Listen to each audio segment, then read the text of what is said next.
Vocês estão conseguindo ver? Deixa eu abrir a apresentação. Sim. Beleza. Desculpa, já é difícil, gente, velho. Trava com essas coisas de rede social. Ah, tá sendo difícil para todo mundo aprender a mexer nesses aplicativos. Cada hora, cada palestra, cada evento usa um. Sim, Prontinho. Quando vocês quiserem, só me dá o ok que a gente começa, tá bem? ok. Eu vou. A gente tá transmitindo pela Twitch também a live, então, ou a chamada, e eu vou começar a transmitir aqui também. Também.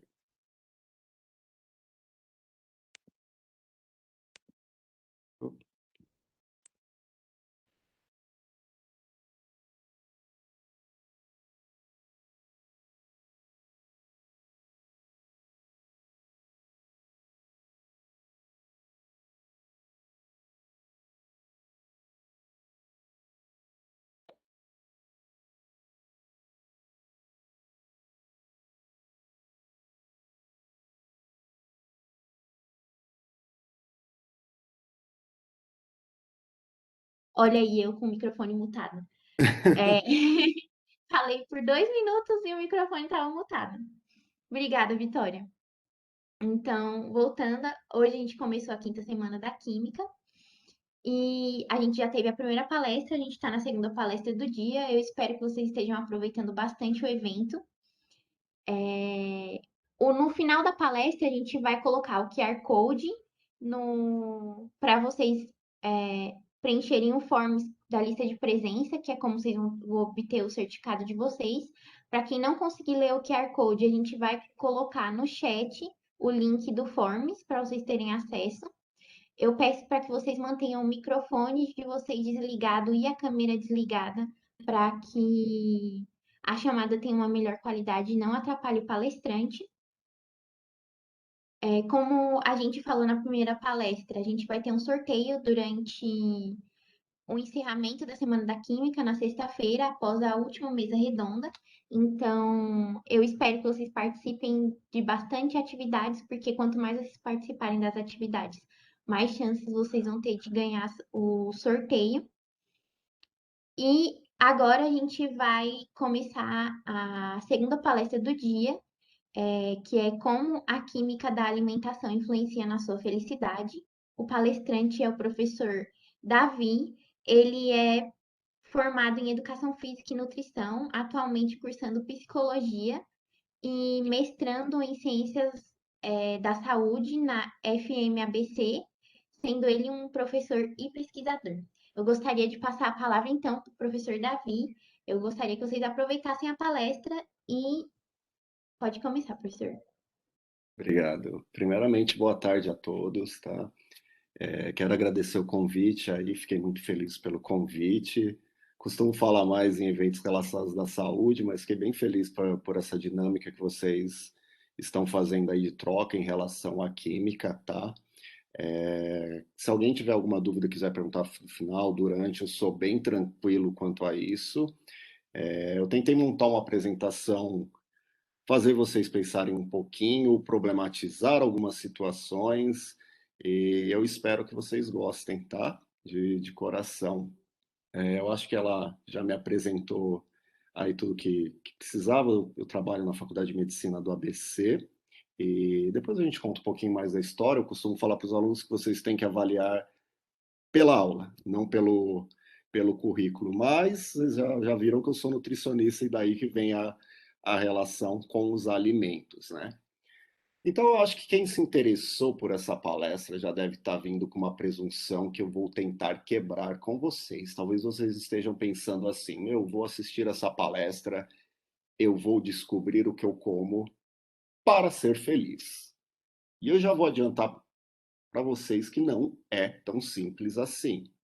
A gente pode problematizar a felicidade, e isso eu vou deixar por o final, que já é difícil, né? Uma questão humana que nós estamos há muitos anos tentando entender o que é a felicidade. Então, se nós, ao certo, não sabemos muito bem qual é a fórmula da felicidade, talvez a alimentação ela possa corroborar, mas eu garantir o que vocês devem ou não devem fazer para conseguir a felicidade através da alimentação seria de grande presunção minha. Mas eu posso colocar alguns cenários, algumas coisas, para que vocês tentem ver a alimentação de uma forma diferente. Passar.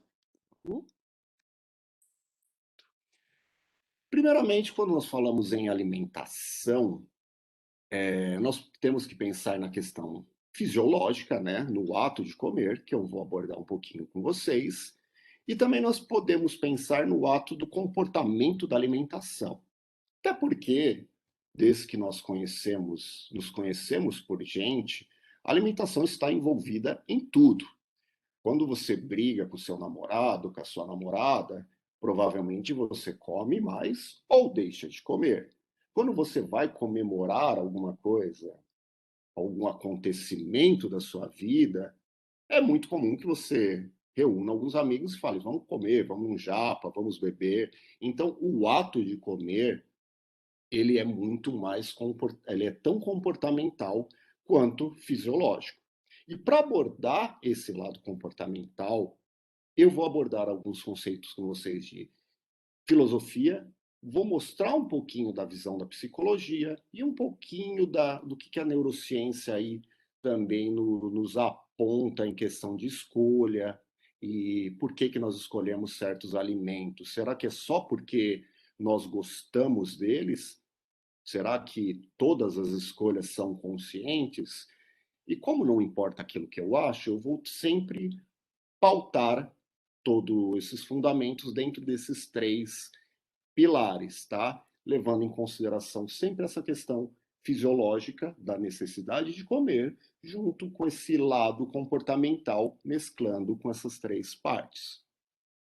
E a grande pergunta é que, primeira, né, o lado fisiológico. Por que nós comemos? Pode parecer uma pergunta simples, mas nós dificilmente paramos e pensamos. Nós comemos, a princípio, porque nós precisamos de energia. Nós somos seres diferentes aí da plantinha que está do lado, que é capaz de produzir a sua própria energia.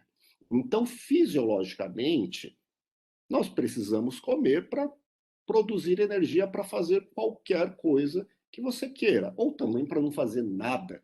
Você precisa ter energia aí para manter o seu estado basal. Então, já começa a primeira coisa. Só que, às vezes, nós ficamos nesse primeiro capítulo. E as pessoas têm muito medo, aí, às vezes, do nutricionista, porque quando nós vamos fazer uma dieta, uma estratégia, melhorar a qualidade alimentar, nós levamos em consideração só esse fator. Ah, nós comemos para ter energia. E como já adiantado, a comida ela tem um fator necessidade energética, necessidade de produção de energia, né? Mas ela tem toda aquela questão social.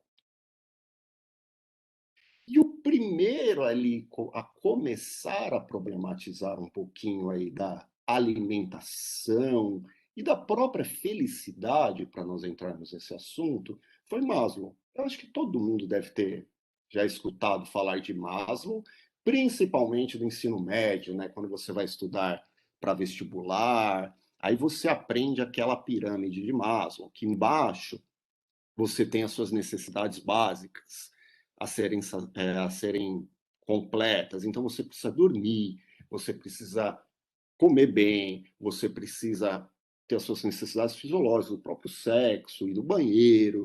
Depois disso, você precisa da segurança. Você vai subindo um pouquinho mais, tem o lado social, autoestima e, por último, segundo o Maslow, você alcançaria aí a felicidade, a autorrealização, você seria um ser humano completo.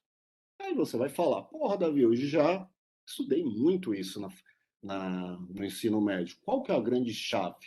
A grande chave é que alguns neurocientistas e alguns pensadores criticam um pouquinho essa pirâmide. E o porquê? Porque quando o Maslow constrói essa pirâmide, ele lida com o ser humano, ele faz seu estudo aí em grande parte com alguns animais, mas ele olha para nós simplesmente como animais.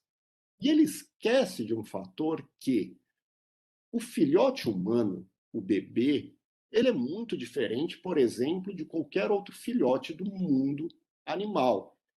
Então, o bebê ele vai precisar ficar muito tempo ali com a mãe. Se você pegar um recém-nascido, ele não consegue se alimentar, ele não consegue se proteger.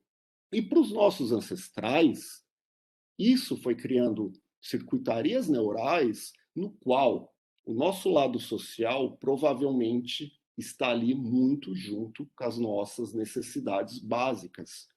E isso é uma das coisas que explica o porquê que nós temos esse vínculo social tão forte. É uma coisa evolutiva. Nós precisamos um dos outros. Para os nossos ancestrais, quando eles eram excluídos de um grupo, isso era tão forte quanto faltar o alimento, porque ele estaria ali entregue à mãe causa, entregue à selva, e ele provavelmente não duraria.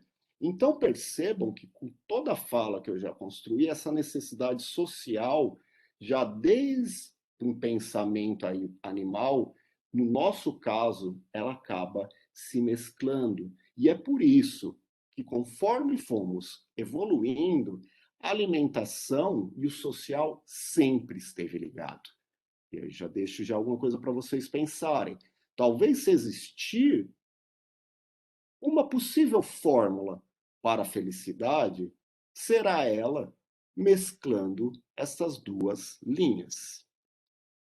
Mas só esses dois fatores, Davi, influenciam só o social e só a alimentação como fonte de energia? Não, eu poderia citar vários. O evolutivo é um fator muito importante. O meu mestrado eu trabalhei com sódio, então o que, que nós provamos, o que, que nós encontramos? Você tem circuitarias neurais ali de recompensa. No caso do meu mestrado, foi para sódio. Mas hoje nós já sabemos que a nossa evolução, junto com o desenvolvimento do nosso cérebro, aprendeu a incentivar em certas zonas neurais ali a busca por determinados tipos de alimento. E hoje se torna um problema de saúde, aí podemos dizer, global, porque antes nós tínhamos privações de alimentos. Então, o grande ápice era procurar alimentos com grande teor energético, gordura, alimentos saborosos, o próprio sal, que não era muito escasso. E nós criamos circuitarias para recompensar isso.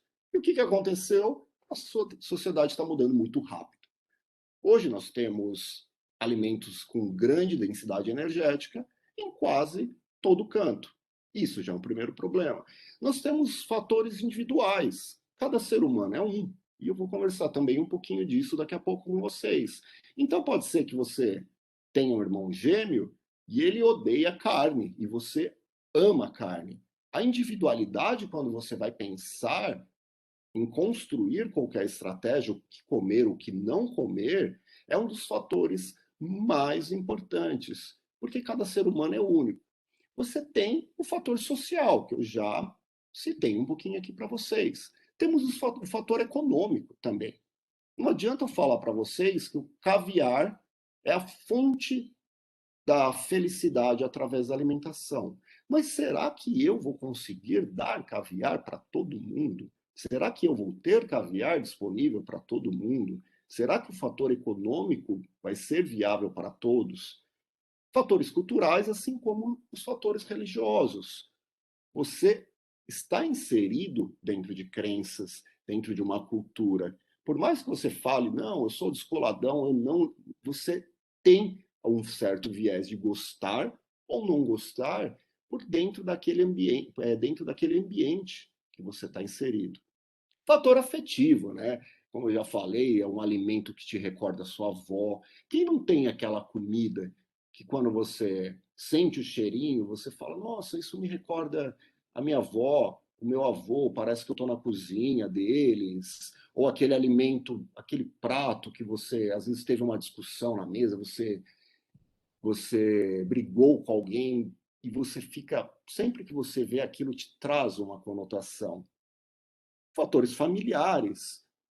Você come as primeiras alimentações aí depois do leite materno, você depende de alguém comprar, de alguém oferecer, de alguém preparar. Então você é induzido a comer aquilo que geralmente a sua família gosta, né? Fatores ambientais, não adianta você gostar de comer alguma coisa sendo que ela não existe mais no ambiente ou ela está em pouca quantidade. E os fatores éticos, que são tão mais comum agora nesses últimos anos, né? Que você vê, não adianta só você gostar de comer carne, você quer saber como aquele animal é abatido. E isso tem hoje muita interferência para a felicidade das pessoas, porque às vezes a pessoa até gosta de comer carne, mas ela fala: não, eu também estou me preocupando como essa carne foi providenciada. Então, eu já estou mostrando para vocês aí que o comer e a emoção, eles estão estritamente ligados. E eu poderia ir além. É muito comum também as pessoas falarem isso para você: não seja muito emocional, né? Tome as atitudes de forma mais racional. O problema é que o ser humano é um animal extremamente emocional. Nós somos controlados pelas nossas emoções a todo tempo. Às vezes nós não temos ciência dessa emoção. Nós só temos a ciência quando ela se torna aí um sentimento, né? Que é a grande diferença de emoção para sentimento.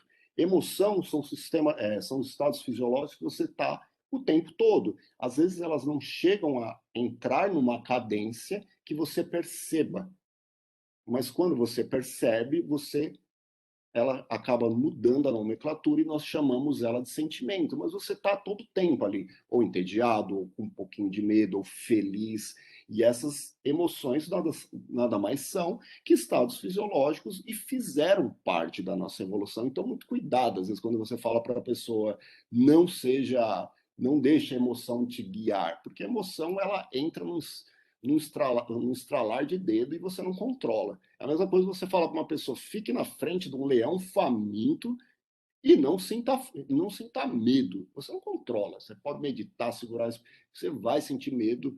É, é uma são são circuitarias neurais aí que estão envolvidas já há muito tempo e não é tão simples. Mas vamos lá, Davi. Você já falou. Eu quero saber da dieta, se é nutricionista, o que eu como. E eu sei, gente, que todo mundo, quando olha para a cara de um nutricionista, já pensa em dieta, né? O que que eu vou comer, o que que eu não vou comer. Eu já não gosto muito desse termo dieta, tá? Eu acho que as pessoas. Vocês já devem ter pensado também, quando vem a palavra dieta na cabeça, você já tem uma coisa de começo, meio e fim e sofrimento. Então, assim, se você pretende mudar a sua alimentação para alcançar um pouquinho mais de felicidade, a primeira dica que eu te daria é: não pense como uma dieta. Pense como uma estratégia a longo prazo. Pense em começar a incluir coisas que você goste mais, a gente conversa um pouquinho mais depois. Pense em melhorar um pouquinho a qualidade desses alimentos, mas nunca como uma dieta. Senão parece que você vai começar e depois parar. Pense nisso a longo prazo, como algo que começa agora. Você não tem a presunção de ser perfeito logo de começo, mas que você vai a cada dia com um degrauzinho. E aí, Davi, então, fala aí um alimento que você acha que é a chave para a felicidade. Eu diria para vocês, na minha humilde opinião, como nutricionista, e agora vocês vão me julgar. Eu sei que eu acho que é a coxinha, tá? Para mim, eu acho que é o melhor alimento já inventado em toda a nossa evolução, em toda a nossa história como ser humano, é a coxinha. Eu costumo brincar com meus alunos de nutrição que eu falo: eu não confio em pessoas que não gostam de coxinha. Tá, aí você vai falar: putz, primeiro que esse cara é louco. Tá, mas então eu vou comer coxinha e eu vou ser feliz. Será? Vamos problematizar um pouquinho. Digamos que você nunca comeu uma coxinha na vida. Aí você vai lá, escuta a minha palestra, escuta o meu conselho, e você fala: então eu vou comer uma coxinha e vou ser feliz. O que vai acontecer? Você vai comer essa coxinha e vai sentir uma felicidade gigantesca. Porque coxinha é maravilhosa. E você vai sentir aquela coisa que é muito parecida, muito semelhante com orgasmo. Você vai falar, meu Deus, que coisa maravilhosa. E você vai alcançar a felicidade e logo depois vai vir a tristeza, né? Porque você vai falar, eu queria aquela sensação de novo. Então você comerá a segunda coxinha. Vai ser muito bom, vai ser uma, mas provavelmente não vai ser tão bom quanto a primeira coxinha. Mas não, você está lá naquela busca, você quer o ápice da felicidade através de coxinha e você come a terceira coxinha. E assim vai. Esse ciclo de pouquinho nunca vai ser igual à primeira, mas um pouquinho mais. Vamos acelerar um pouquinho a conversa. Você vai estar na 25ª coxinha, provavelmente tendo quase uma overdose de coxinha e passando mal ali de coxinha. Mas o que aconteceu, né? Por que a 25ª não te trouxe a mesma felicidade da primeira? Isso é explicado desde antes de Cristo por esse cara aqui, o Heráclito. Ele já falava: um homem não consegue banhar duas vezes um pé num rio, porque nem ele é igual e nem o rio é o mesmo. E no caso da coxinha acontece a mesma coisa. Por mais que a coxinha seja muito semelhante, produzida junto, ela já não é a mesma coxinha. E depois que você comeu a primeira, toda a sua circuitaria normal, neural já foi modificada. Nosso cérebro é plástico. Então, nós problematizamos um pouco mais a questão de buscar a felicidade através da alimentação. Nunca você vai conseguir a mesma sensação de uma refeição. Ela pode ser até melhor ou ela pode ser pior. E isso serve também para nós pensarmos que às vezes você vai ter um alimento ali que você talvez não goste muito. Você, na sua recordação, você fala, ah, eu comi uma vez na vida, eu comi quando era pequeno, mas aquilo não é para mim. Não, chuchu é mancada, né, gente? Chuchu, ninguém gosta de chuchu. Deixa eu pensar, sei lá, brócolis. Brócolis não é para mim. Talvez se você se você prove ele hoje, ele seja mais ou menos. Ou talvez você prove ele com aquele seu crush que você tanto aguarda, você vai vincular um sentimento e esse brócolis vai ficar tão bom. Eu estou falando, gente, tão bom, nunca vai ser tão bom quanto a coxinha. Mas ali quase a coxinha. Então isso já nos dá uma certa sensação aí e coloca a gente no nosso lugar de um pouco de insignificância em relação a alcançar aquela fórmula da felicidade. Porque trabalhar com o ser humano não é fácil, porque cada hora ele vai ser um e cada hora a coxinha vai ser outra. Outro problema que nós temos aí também, quando eu vou falar de um alimento para trazer a felicidade, é que nosso cérebro é dualista, né? E eu coloquei até a fotinha aqui do Sartre do lado, porque ele tem uma frase que eu gosto muito, que é a existência precede a essência, né? O que quer dizer isso, Davi? Não entendi nada, exemplifica para mim. O gato, ele nasce sendo gato. Você não precisa ensinar o gato a miar.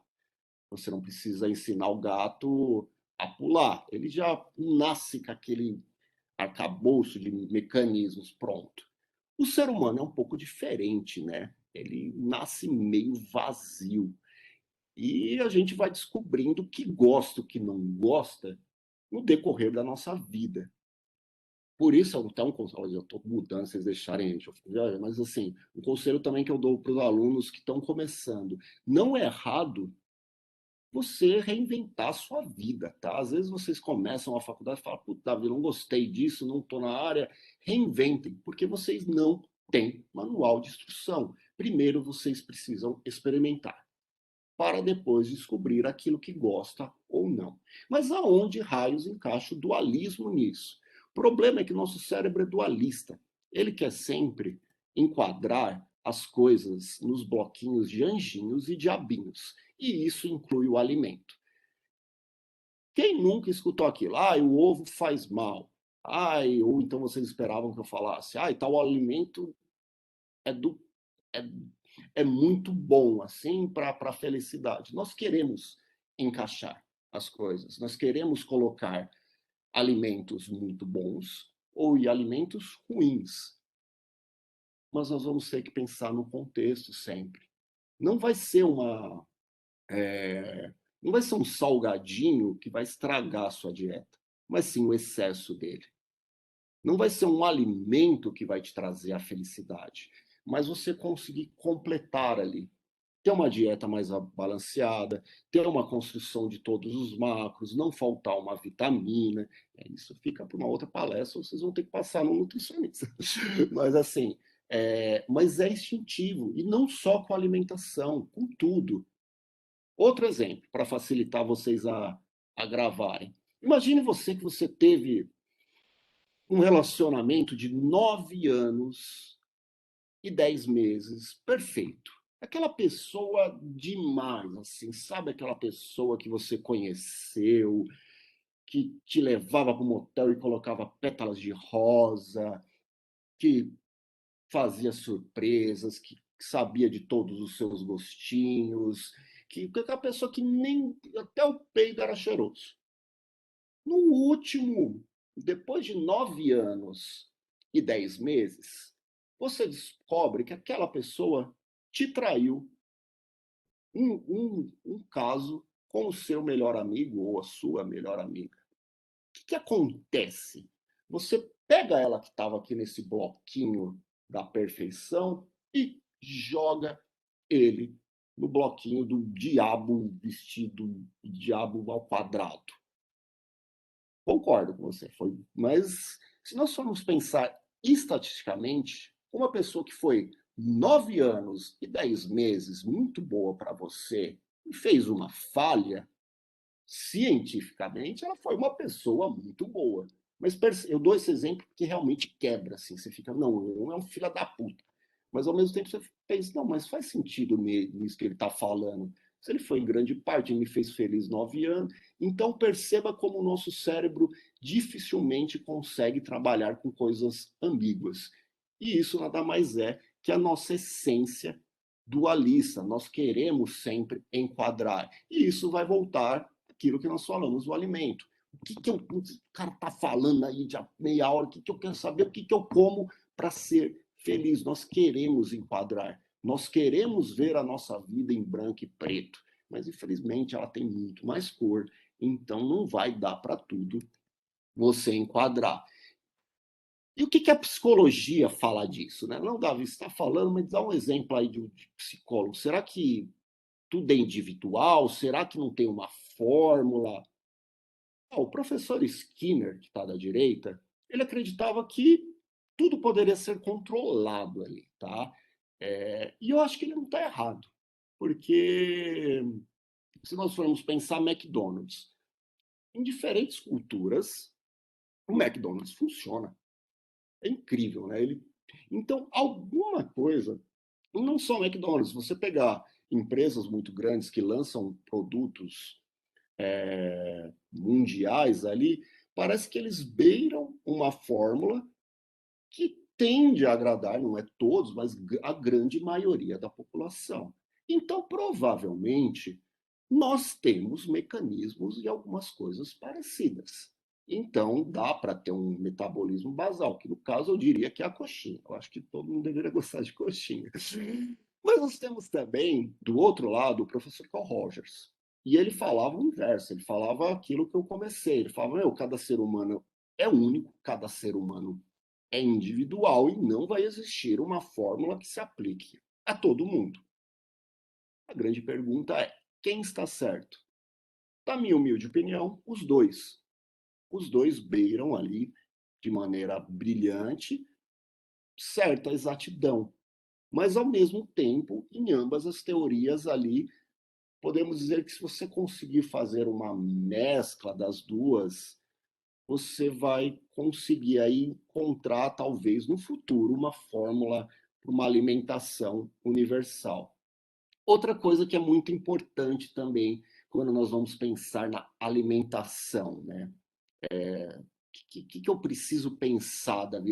Eu estou querendo emagrecer aqui, eu estou querendo melhorar a minha alimentação. Você tem que entender que você tem dois eus na sua cabeça. Parece um pensamento meio esquizofrênico, né? Não, como assim? Eu tenho dois eus na minha cabeça. Isso eu tô a nossa visãozinha sobre a psicologia, tá, gente?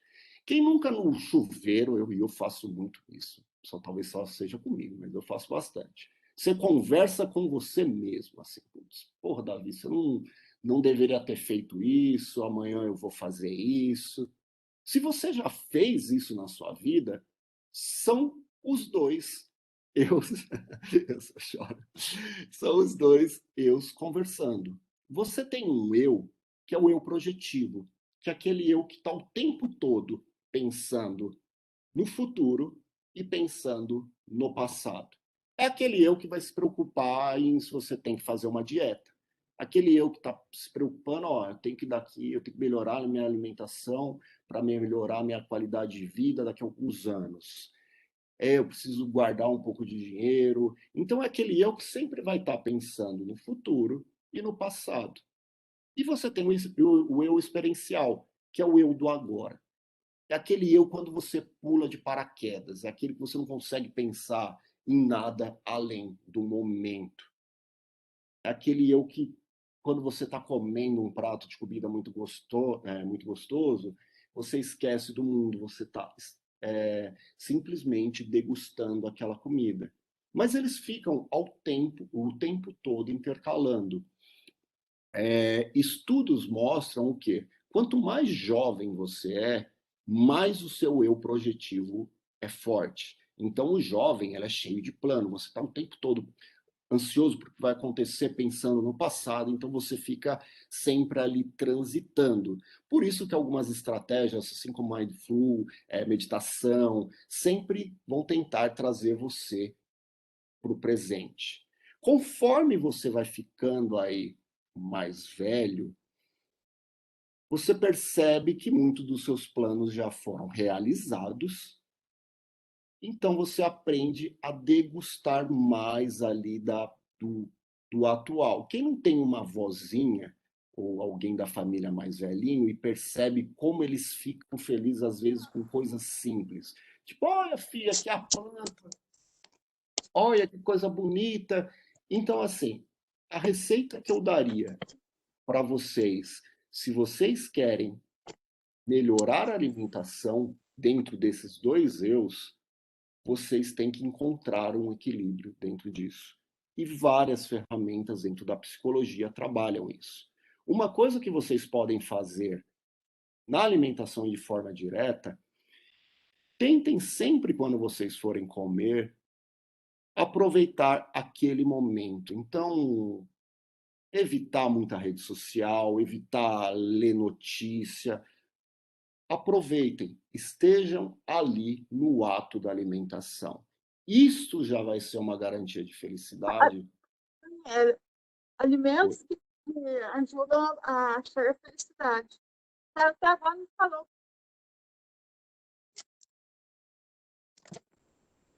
Oi, não entendi.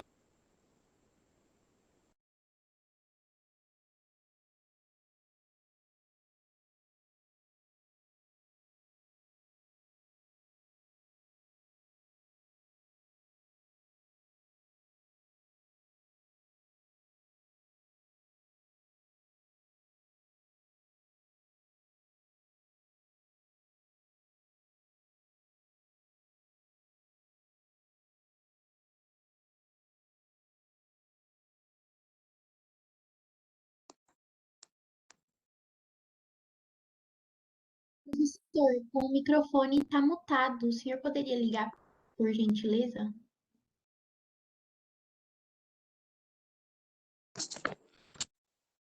Foi só no comecinho desse slide mesmo. Que eu acho que tinha alguém que ligou o microfone e aí a gente teve que mutar e aí acabou mutando de todo mundo sem querer.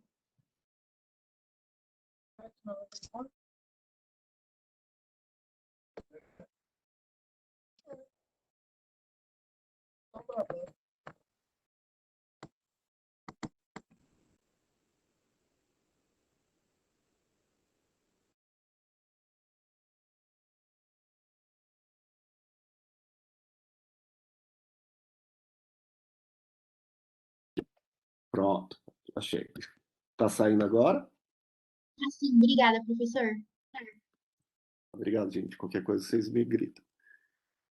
Então, aí você vai falar para mim, Davi, tal, você está falando, me dá exemplos de por que que a alimentação não é tão simples, por que que não vai ter uma fórmula, por que que se eu comer, por que que a banana não pode ser um alimento universal para a felicidade? Aí eu trago aí um exemplo de um artigo publicado na Nature, tá? Vou trazer 2 seguidos só para mostrar como que a sua consciência e a felicidade da alimentação fogem um pouquinho do seu controle. Esse daqui foi um artigo que foi bem simples. Eles pegaram uma venda local e cada dia eles tocavam uma música nesse mercadinho. Um dia eles tocavam música da Alemanha e no outro dia eles tocavam música da França. E eles deixavam 2 vinhos de mesmo valor, mesmo sabor, praticamente idênticos. E eles queriam observar se as pessoas iriam buscar e selecionar essa coisa da busca, lembrando, segundo Platão, você busca aquilo que te faz falta, aquilo que teoricamente lhe tornará feliz. Então, quando tocava a música da Alemanha, deu mais ou menos 73% das pessoas escolhiam o vinho da Alemanha. Quando tocava a música da França, mais ou menos aí a mesma parcela, 77%. Quando perguntados as pessoas, né, os participantes, 1 a cada 7 falou que notou a música tocando de fundo. Ou seja, a preferência, a escolha, o que eles buscavam para alimentar, para serem alimentados aí, para vinho, que, né, que simbolizam a felicidade, a alegria, era eles conseguiam aí ser selecionados por uma música que nem sequer eles escutavam ou nem sequer tomavam conta da sua consciência. Um outro estudo também com vinhos, o que que ele fez? Cego, né? Ele chegou para os participantes e falou assim, ó, vamos ver o que que é melhor, vamos ver a parte química, que é o que importa para vocês, né?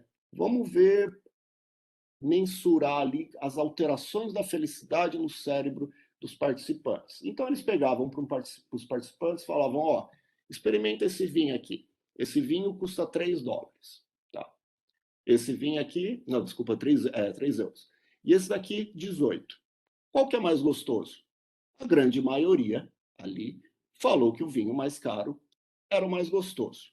Até aí sem nenhum problema, né? Você já assimila, fala assim, mais caro, melhor, então provavelmente era melhor, então era mais gostoso. A questão é que as respostas neurais, o mapeamento que eles fizeram no cérebro, eles tiveram uma maior resposta de felicidade, de prazer, em zonas relacionadas a prazer. Só que os 2 vinhos eram iguais, eles eram estritamente iguais, eles eram o mesmo vinho. O fato de uma pessoa acreditar que aquele vinho era mais caro fazia ela ser mais feliz bebendo ele. Isso eu acho demais. Então, assim, não.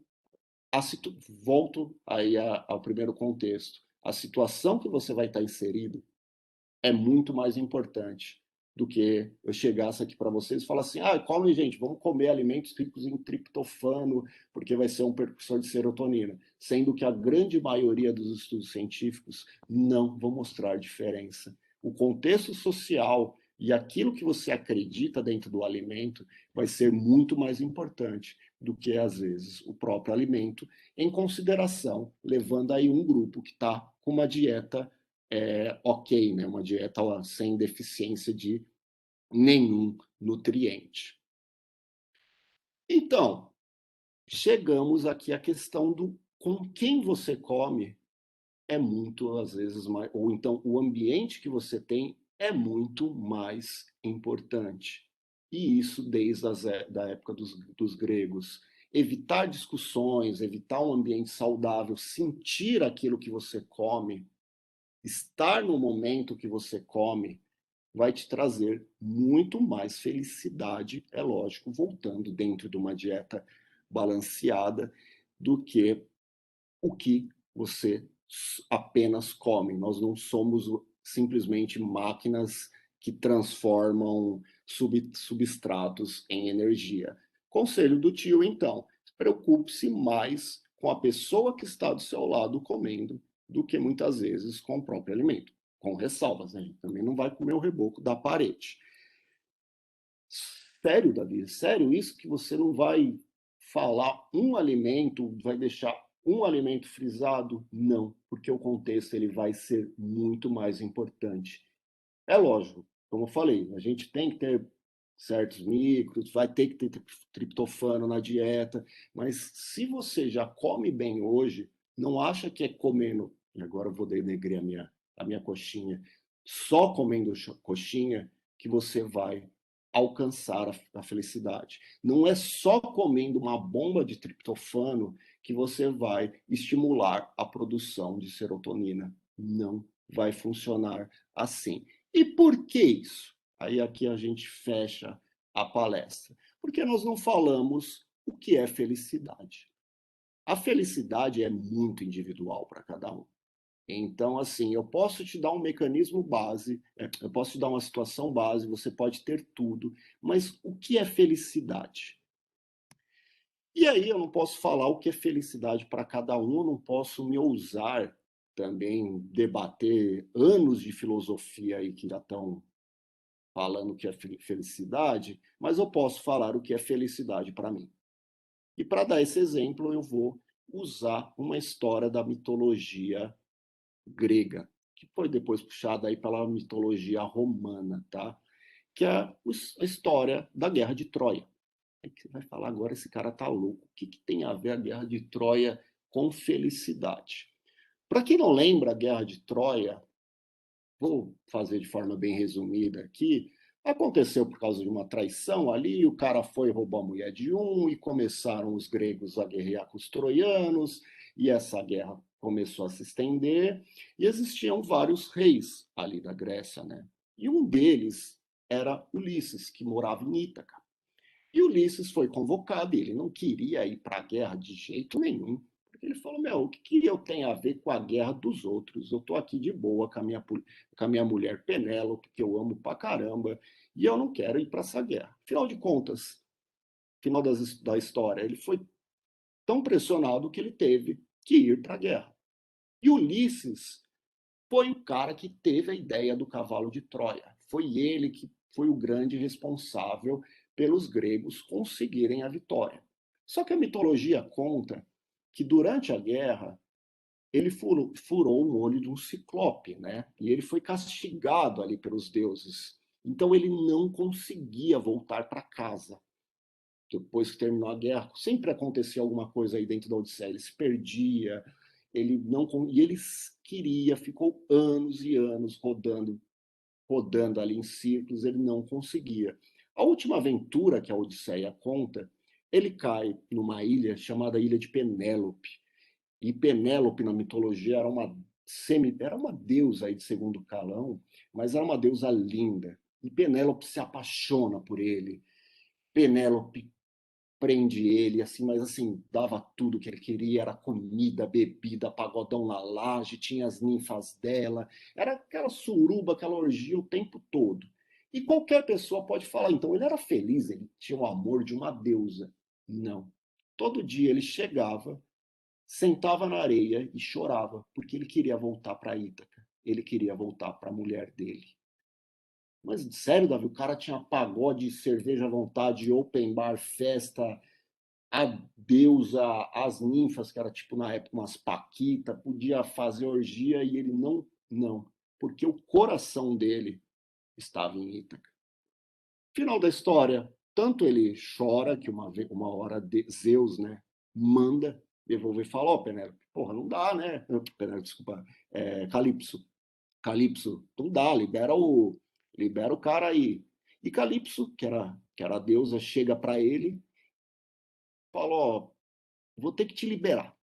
Mas eu vou fazer o último chororô aqui, a última oferta. Se você ficar comigo, eu te dou a vida eterna e a imortalidade. A vida eterna não ia morrer nunca mais, mas a imortalidade também, a juventude eterna é fundamental. Então, assim, ele ia ficar bonitão, inteirão, samba na laje, forró tocando, e ele vira para Calypso e dá uma das mais marcantes respostas da literatura. Ele fala: É preferível uma vida de mortal no lugar certo do que uma vida de mortal no lugar errado. Então, a felicidade desde os nossos ancestrais nunca foi fácil. Pode ser que a sua felicidade seja o samba na laje com a Calypso. Pode ser que a sua felicidade seja voltar para casa com a Penélope. Pode ser que a sua felicidade tenha sido escutar um doido falar de alimentação e neurociência misturado com filosofia e você não tenha percebido que esse momentinho tenha sido um momento de vida feliz. Agora, traçar uma linha que vai englobar a felicidade de todos, isso vai ser impossível, por enquanto. Mas descubram. Para isso eu volto no começo da fala. Descubram aquilo que te faz feliz. E depois disso, faça a alimentação ser um fator coadjuvante. Ela tem que te fornecer energia, ela tem que ser completinha, ela tem que ter alimentos que você goste. E isso vai ser mais importante para que você alcance a sua felicidade. Estar rodeado também de pessoas que você gosta, do que o próprio ato, um próprio alimento isolado. Isso serve também para fatores da vida. Às vezes vai acontecer alguma coisa, ou aconteceu alguma coisa no seu dia. Pense sempre qual que é o seu objetivo, qual que é o seu destino, qual que é a sua Ítaca. Não percam isso de vista. E tenham sempre muito claro. Quando você tiver claro, vai ficar mais fácil de alcançar o que você deseja. Gente, deixei 10 minutinhos certinho para abrir para perguntas. Vou deixar minhas redes sociais aqui, se alguém precisar entrar em contato, e-mail, telefone. Eu demoro um pouquinho para responder, mas eu respondo sempre.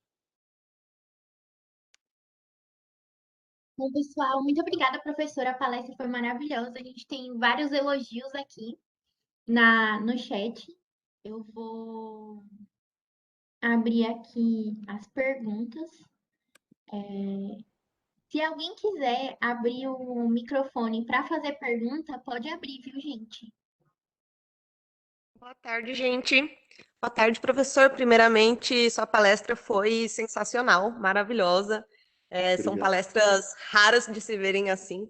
O tema é interessante e toda a construção que o senhor teve também foi maravilhosa.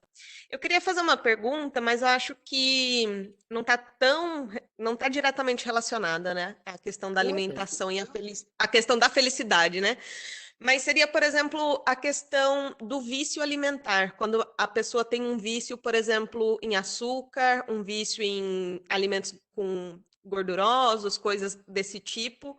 E acontece que muitas vezes isso leva o oposto da felicidade, né? A pessoa vai consumir porque aquilo vai dar uma felicidade, e depois que ela consome, ela fica triste porque ela percebe esse vício, esse excesso do alimento, né? E aí eu queria tentar entender, se possível, se for possível, mais ou menos como que o nosso organismo lida com isso, que parte que é afetada, como de maneira geral, assim. Tá, vamos lá, vou tentar te explicar aqui de forma rápida.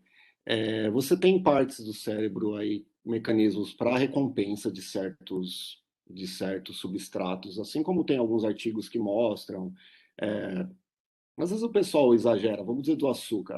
O açúcar ativa zonas neurais parecidas com a cocaína. Sim, mas aí a gente tem, se você quiser depois dar uma procurada, a parte do accumbens, ele lida com muita parte de prazer. Então ali ele vai ser acionado o tempo todo. É normal na nossa história que nós vamos ter esse fator da própria questão do alimento, da prazer, vinculado com próprias questões, por exemplo, nós podemos entrar num pensamento freudiano. Às vezes a pessoa tem um distúrbio na fase oral e ela tem aquela busca incessante, não é nem pelo alimento em si, mas ele tem aquela recompensa da zona erógena da boca muito acentuada. Quando isso se torna um vício, aí você entra no fator de neurotransmissor. Então, às vezes, você tem essa sobrecarga de neurotransmissor e depois acontece um down regulation. Então, é como um vício normal em qualquer outra droga. Você tem abstinência após. E você tem aquela coisa que eu dei o exemplo da coxinha. Você sempre quer a sensação da primeira. E você não vai ter. Entendeu? E o problema não é você ter esse prazer nesse alimento, ou até às vezes vai comer demais. O problema é que, na maioria dos casos desse vício, a pessoa está tentando suprir alguma situação. Então, vamos dizer, vou dar o exemplo do próprio vício, que é a mesma coisa com a da comida. Se você tem o problema aí, você tem um problema na tua vida, e você beber para tentar recuperar, para tentar sair desse problema, no outro dia, quando passar, você vai ter a ressaca mais o problema. E dentro do viciado, você vai ter uma série de outros mecanismos, tá? Você tem aí esse quadro como uma patológico, mas assim, então sempre vai dar essa montanha russa. Ele vai sentir uma leve melhora no começo e depois, quando passar todo o quadro, quando ele terminar de comer muito, vai vir a culpa. Tem todo o fator neural aí de culpa, porque vai falar, pô, eu devia ter comido tanto. Vai dar a sensação que vai ter uma esse down regulation de neurotransmissores, então ele vai falar também, não estou me sentindo bem, e ele vai, se nós não formos no problema, na raiz do problema, esse comportamento se torna cíclico. Aí está o grande problema. Eu não sei se eu fui claro. Deu para entender? É que eu tentei Não, resumir. super. Não, super entendi. Muito obrigada. Parabéns mais uma vez pela palestra. Obrigado você. Mais alguma pergunta, gente?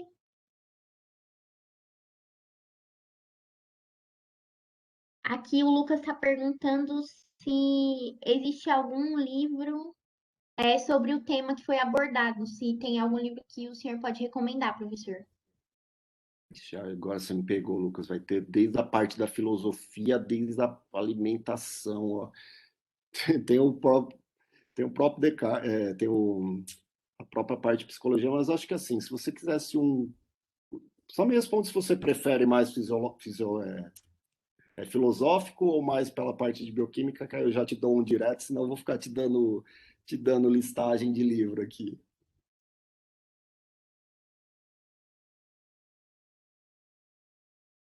Mais da bioquímica, ele respondeu. Tem um novo de bioquímica dos alimentos que é muito bom. Deixa eu pegar o nome dele aqui completo. Foi o que eu uso mais.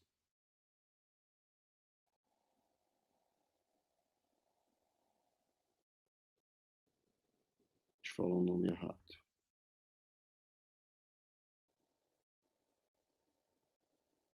E ele não tá tão caro. Vi ontem na Amazon. É bioquímica dos alimentos mesmo. Ele é da Simone de Matos, tá? Ele tem na Amazon, ele tem até em PDF. Ele é bem legal, assim, ele é bem completinho. Entretanto, se você for ver essa parte, se você quiser mais a parte de compulsão, essa parte de regulação de dopamina, de serotonina, aí eu te aconselho ir mais para artigo, porque os artigos eles estão um pouquinho mais recentes. Mas com esse livro você consegue dar uma estruturada, tá? Mas toda essa parte que eu coloquei da dopamina, até dos próprios estudos, aí eu te aconselharia a procurar em artigos, que eu acho que a parte de compulsão ela cresce muito, ela se torna aí, cada hora nós temos um artigo novo, então, mas esse livro é um bom começo. O Lucas agradeceu a resposta, professor, e ele deu parabéns novamente pela palestra. A próxima pergunta é do Rafael. Ele pergunta se, além do ambiente e das pessoas, a própria aparência do alimento ou da mesa pode influenciar na sensação com o alimento. Ah, com certeza, tem diversos estudos que mostram isso também.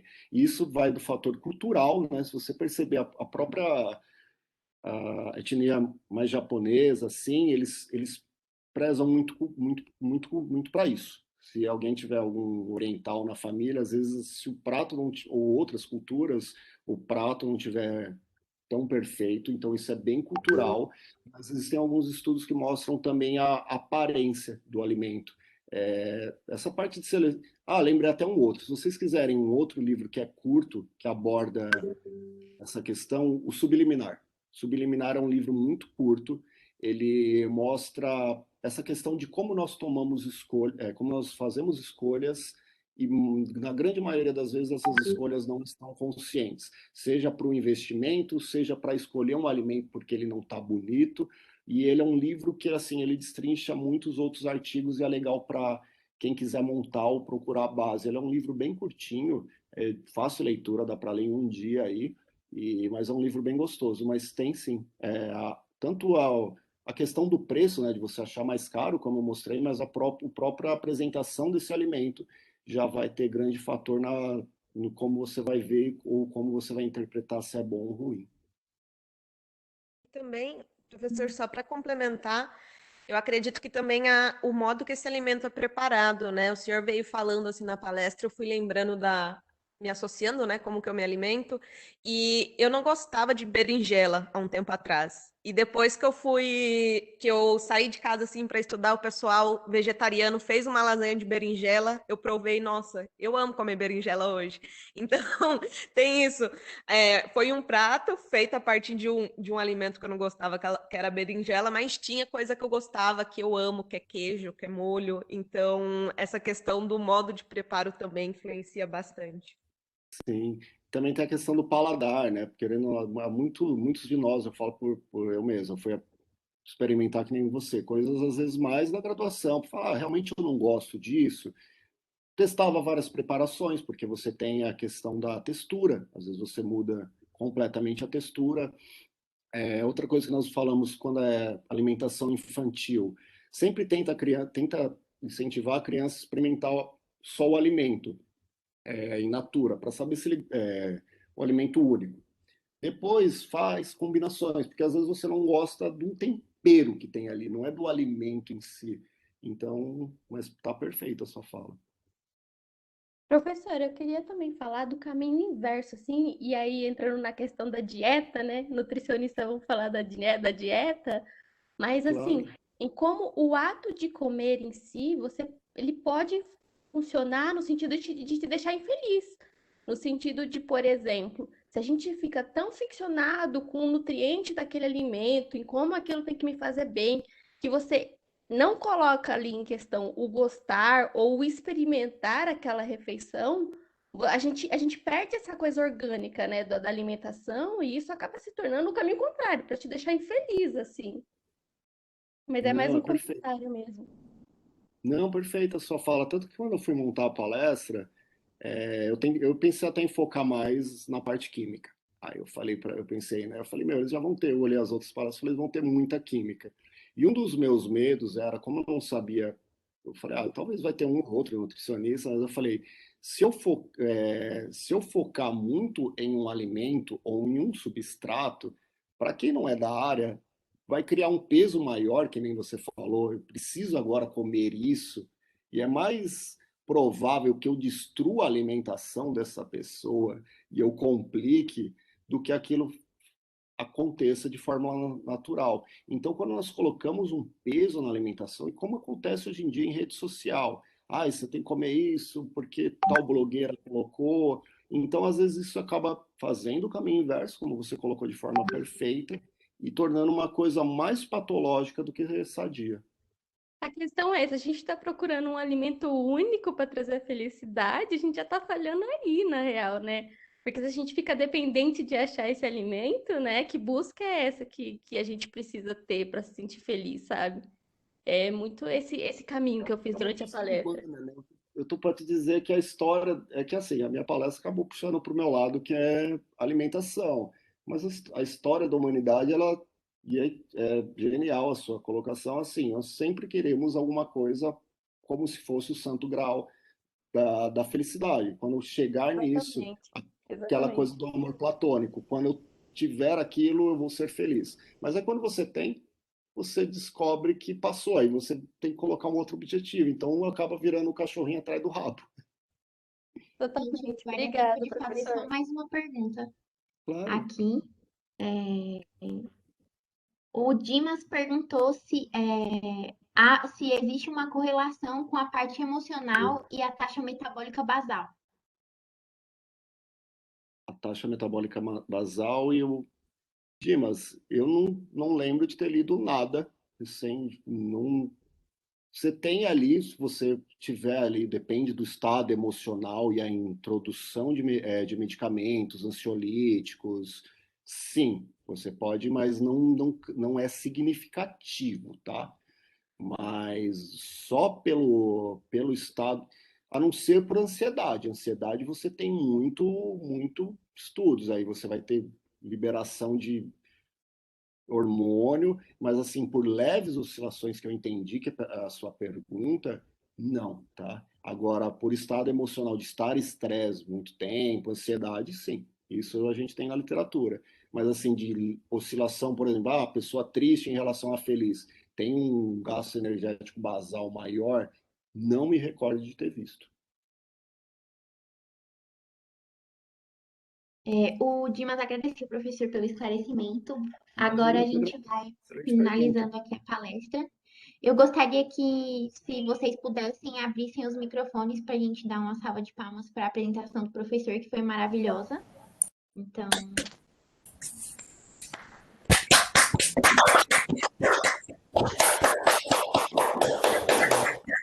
Mais uma vez. e é isso, gente. A lista de presença ainda está no chat, se vocês precisarem utilizar o Forms. A comissão agradece muito a sua presença, professor. A palestra foi maravilhosa, a gente está recebendo muitos elogios aqui. Se vocês puderem, pessoal, façam os comentários também na postagem da palestra do professor nas nossas redes sociais. E o professor tinha colocado também disponibilizado as redes dele, se vocês quiserem entrar em contato, né, professor? Eu acho que Fique à vontade, que eu para puder tirar ajudar. alguma dúvida. Então, é isso, gente. Novamente agradeço, professor, agradeço a presença de todo mundo e até a próxima, gente. Gente, obrigado pelo convite. Fiquem com Deus. O que eu puder ajudar, eu estou por aqui, tá bom? Beijão. Obrigado, professor. Obrigada, professor. Tchau, tchau. Obrigado, professor. Até Obrigado. uma próxima.